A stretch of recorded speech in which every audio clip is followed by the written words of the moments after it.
Curieux d'en savoir plus sur leurs produits, ils ont remonté toutes les étapes de leur filière pour découvrir les hommes et les femmes qui font la route du grain. Ces personnes, ce sont Julie, apprentie à l'école de boulangerie de Paris, et Sylvain, brasseur à Tréloux. Suivons-les dans leurs aventures.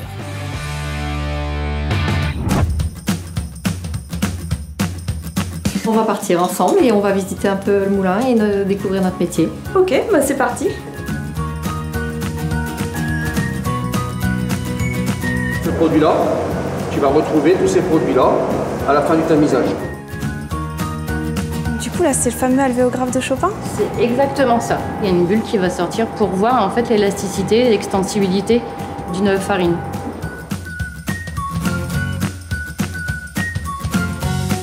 Bon bah voilà, je suis dans les blés. Bonjour Julie. Moi mon boulot, c'est d'essayer de conjuguer le besoin de l'agriculteur et le besoin de notre client derrière. Tu ne feras pas le même pain avec chaque type de blé. Donc en fait vous êtes un peu comme les petites abeilles du blé. Les sélectionneurs, c'est un peu ça. Okay. Nous réalisons ici 30 000 analyses sur l'ensemble des cellules de nos silos. Au bout du compte, ça donne quoi toutes ces analyses faites au laboratoire? On est capable dans les 2 à 3 années de pouvoir sélectionner des blés pour pouvoir les mettre sur le marché et les proposer à nos agriculteurs. On réceptionne le grain des agriculteurs, on pèse, on échantillonne. Quelle quantité à peu près? On peut faire des journées entre 2000 et 3000 tonnes jour. C'est parti. Le parcours du grain commence. Les cellules ici vont jusqu'à 4500 tonnes. 4500 tonnes. C'est hypnotique, c'est hyper impressionnant à regarder.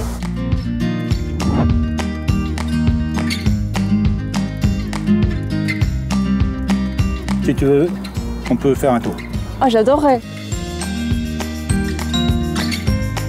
La moisson, c'est le résultat de notre année de travail. Donc, les heures, on les compte pas. Puisque derrière, s'il y a de la qualité au niveau du blé, tu auras de la bonne farine, tu feras du bon pain. Donc ça en vaut la peine. Oui, tout à fait. On est rythmé pour ça. C'est pour ça qu'on revient à la terre, de toute façon. On ne peut pas s'en empêcher. La passion. Oui, oui, tout à fait.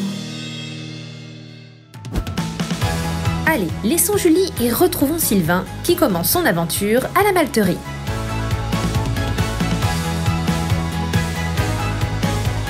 Ici on a 12 cuves de 30 qui représentent un seul lot. Le grain est aspiré par en dessous et remonte au-dessus pour bien aérer. C'est impressionnant tout ça, 600 tonnes de malt. Ici on est à la deuxième étape, on est en case de germination. Il fait 18 degrés et on est à 90% d'humidité. Et alors Alan, ce sera quoi maintenant la prochaine étape? On passe à la touraille. Donc c'est là où on va sécher le grain. Le grain. D'accord, on se rapproche de plus en plus du malt qui va être livré dans ma brasserie. C'est complexe, c'est génial. C'est reparti, on va découvrir le chemin du grain vers le silo. Donc ça, c'est le grain qui a été prélevé dans la benne qu'on vient de voir. C'est ça. Je vais faire mon calibrage. Tous les grains qui sont au-dessus de 2,5 mm, c'est ce qui partira à la malterie. Ma Fratec va me dire le pourcentage d'humidité, pH et les protéines.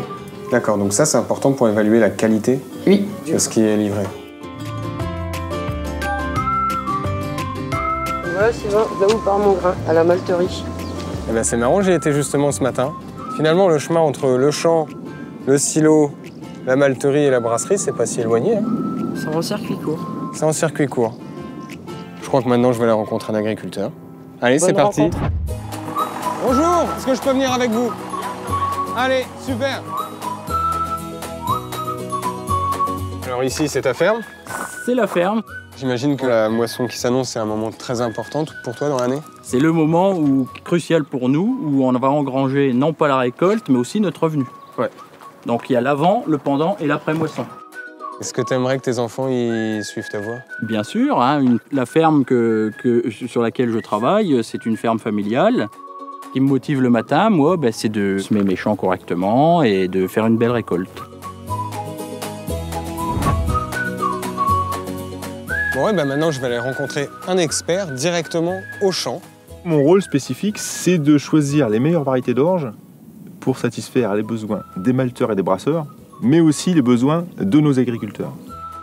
J'étais avec Amélie tout à l'heure au silo. Elle m'a aussi parlé pureté variétale. Si tu mélanges 2 variétés, derrière tu peux avoir des germinations qui sont mauvaises et du coup un mauvais malt et derrière une mauvaise bière. Elles vont pas germer de manière homogène, c'est ça? Non, tout à fait. Donc des belles orges, de bons malts et de bonnes bières. Et de bonnes bières. C'est parfait. Pour retrouver la web-série complète de Julie et Sylvain sur la route du blé au pain et de l'orge à la bière, rendez-vous sur vivessia.com. Un grand merci à nos reporters et à tous les participants.